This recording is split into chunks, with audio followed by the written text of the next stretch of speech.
Okay, final topic, One-Way ANOVA, and it's kind of a quick one just because it's kind of like really, like easy. Well, not easy, like a small version of ANOVA. But what we're going to do is we're going to look at when should we use or not use ANOVA, and basically how to apply it. So, ANOVA stands for Analysis of Variance. It's used to determine whether a group of similar data is similar or different from each other. So essentially, it's a bunch of samples, as opposed to chi-square, where it takes a sample and compares it back to a population. And it's just another hypothesis test. So it's going to look like this. You're going to have a set of data in another table, but again, what's different from between this and chi-squared is that chi-squared had a population to base it off of. This one's literally just samples that you're basing them off of each other. But suppose we're interested in the sale of condos in a certain area in Maryland by year. Here's some data for that. So here's your data over here. Each price is taken at random from a normal set of data. Has there been a significant change in the sale prices of condos over time? So we want to see if the trend is kind of changing. It's making it different, whether it's going down or going up. So here's what we're going to do. We got, again, it's another 4-step process because it's another hypothesis test. Step number 1, excuse me, it comes from a normal distribution, which we can assume. They have similar variances, which we can verify basically by saying they all have the same sample size, and then all groups are independent of each other.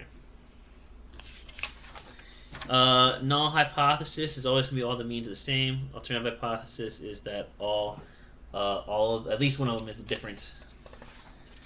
The calculations to doing the p-value for this are really, really, really, really difficult. Like up there with calculating a correlation, which I just realized at some point I'm probably going to have to do by hand just because I'm going to have to be complete with my whole math YouTube channel eventually. So that'll be a fun day, and that means I have to do this at one point too. So, that'll be great. But for right now, we're just going to have StatCrunch do it. And step number 4 is still the exact same as it's always been. So here's what's going to happen. So we're going to do step number 1.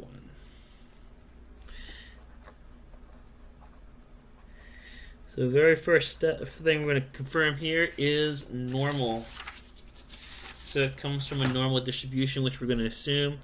I mean, basically everything becomes normal anyway. Technically speaking, again, in higher levels of statistics, you actually have to prove this, and I don't want to do that. So normal distributions, again, probably at some point I'm going to have to do it if I'm going to extend my statistics level all the way up to the highest it can be, but one day, it's not today. So all samples come from a normal distribution to similar variances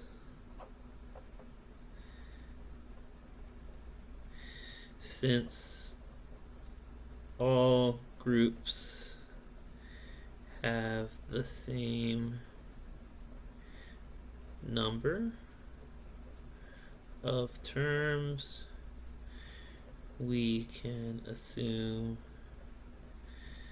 similar variances.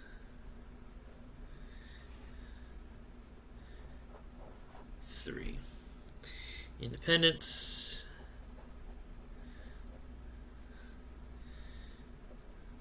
No group influences the others. Okay, so I have, let's see, 4 separate groups here. So I'm just going to say for step 2,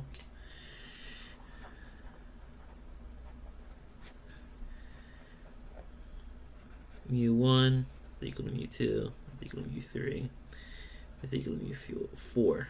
And for the alternative, at least one is different. Okay. Step 3 rather. So again, back to what we've had fun with the last couple of these. I'm going to jump to StatCrunch. Okay, let's close that up. Let's close that. Let's close that. Close that. Close that. Close that. Close that. We're gonna go up here, and so let's see. I have 2015, 2016, 2017, 2018. Okay. So let's see.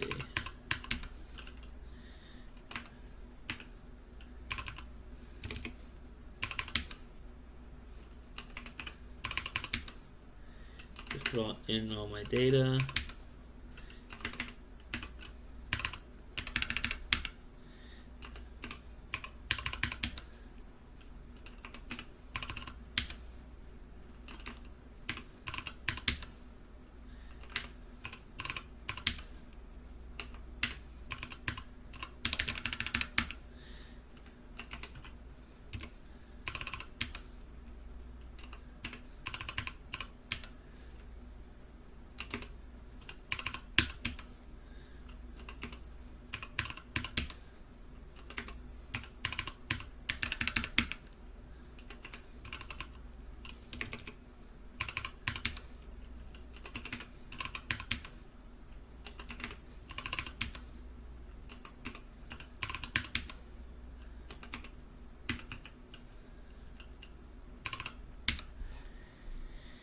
Okay, so I got that in, and so really this one's easy because if I go to stat, ANOVA is right there, and I just hit one way.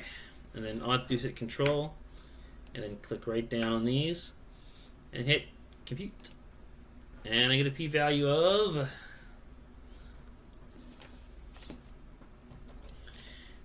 0.1601. So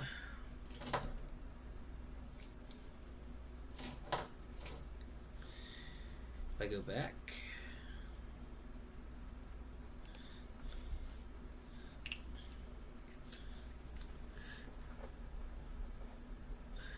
step number 4, 0.1601 is greater than 0.05, so we reject, no, we fail to reject the null hypothesis.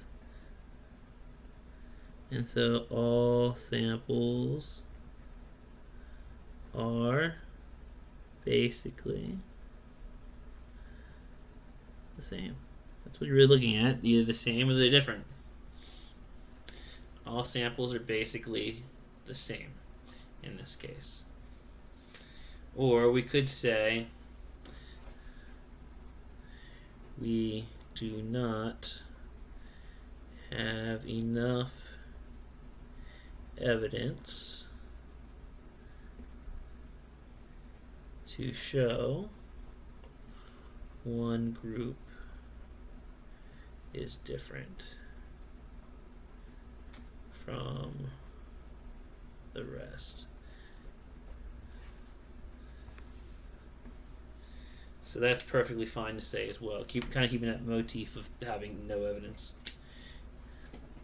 So we fail to reject the null hypothesis. And that's pretty much what the ANOVA is that we're going to be looking at. We have one more example here that we'll do real fast. Oh, I do have 2 examples total. Okay. So our gas price is similar from one state to the next.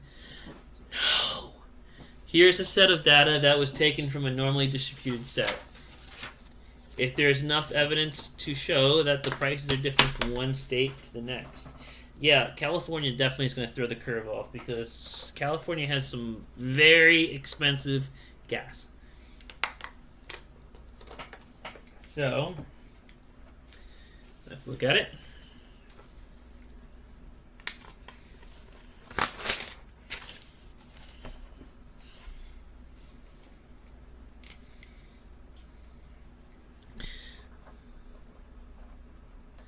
Step number 1. All. I forgot. Let me do this. Normal. All data is taken from a normal set of data. 2.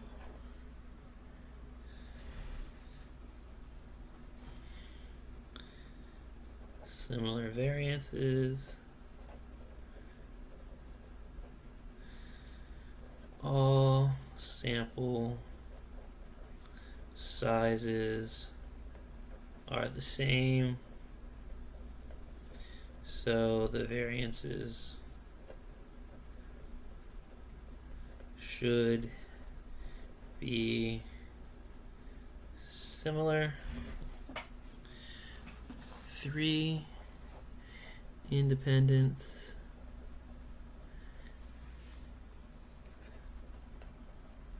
no group should influence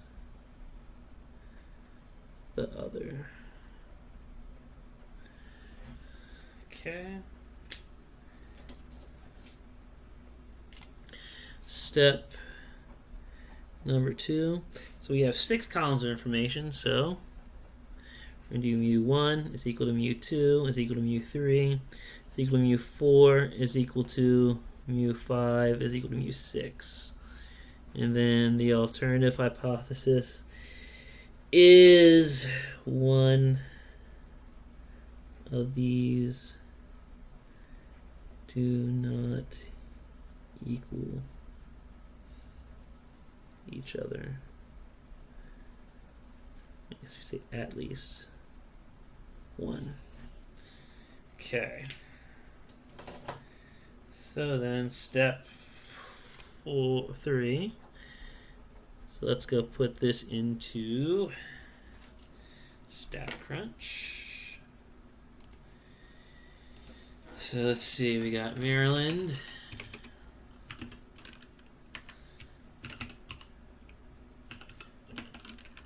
Georgia, Maine, California, Florida, and Texas. So let's see, 2.45, 2.36, 2.78, 2.55, 2.13, 1.67, 1.56, 1.79, 1.48, 1.56, 3.57, 3.56,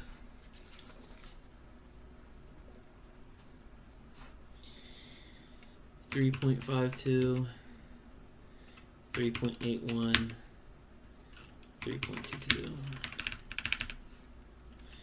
5.6, 5.45, 5.35, 5.5, 0.6,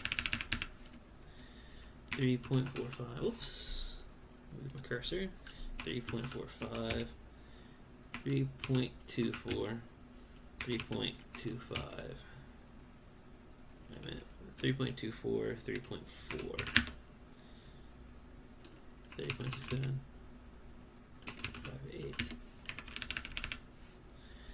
5.8, 3.78, 3.45, 0.25,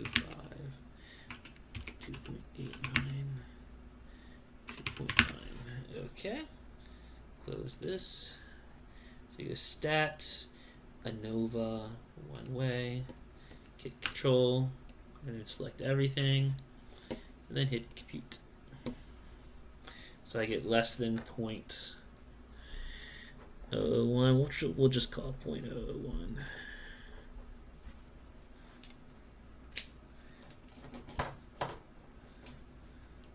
So, step number 4, so let me flip that back over. 0.0001 is less than 0.05, so we reject the null hypothesis. We have enough evidence to show that the state's fuel prices are different from one another.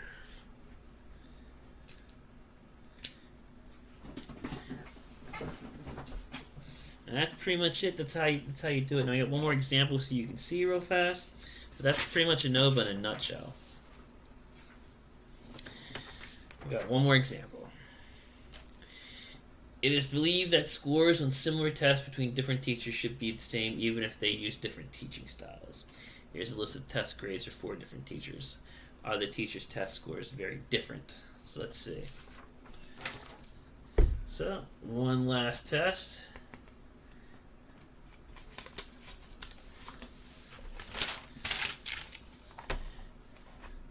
So, step number 1, normal.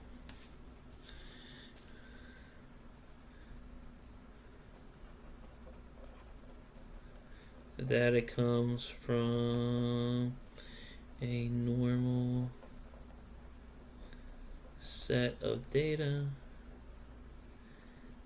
to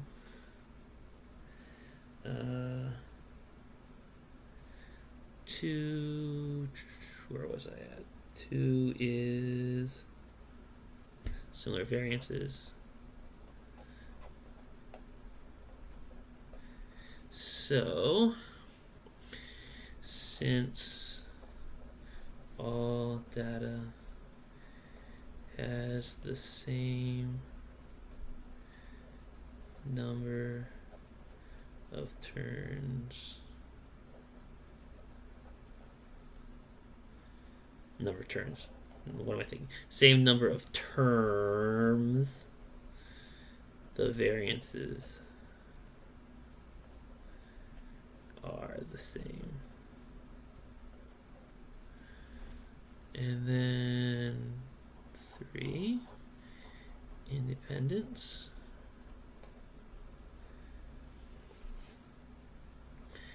All samples do not influence each other.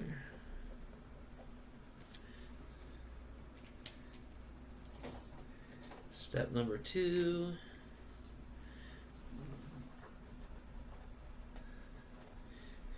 So we have 4 this time, so mu1 equals mu2 equals mu3 equals mu4.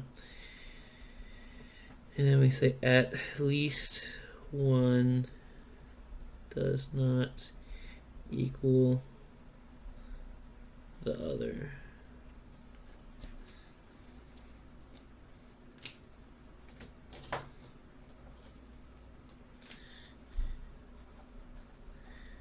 Step number 3. So now we gotta jump into our stat crunch. See if we can't. There it goes. It might be getting a little tired at this point too. So let's see. 1, 2, 3, 4. We'll delete this. Delete this. So we're not tempted to actually select them.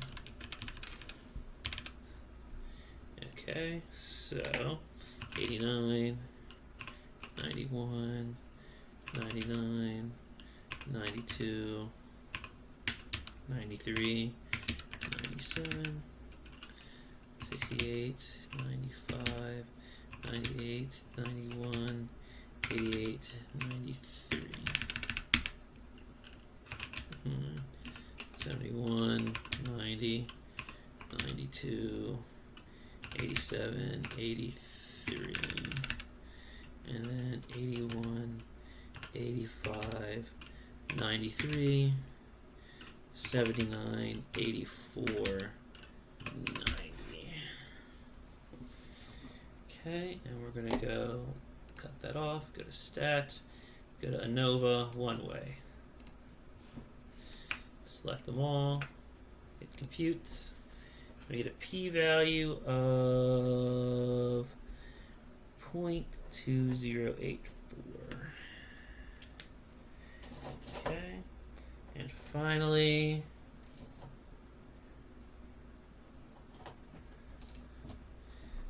let me go back here. So, step number 4. 0.2084 is greater than 0.05. We fail to reject the null hypothesis. We do not have enough evidence to show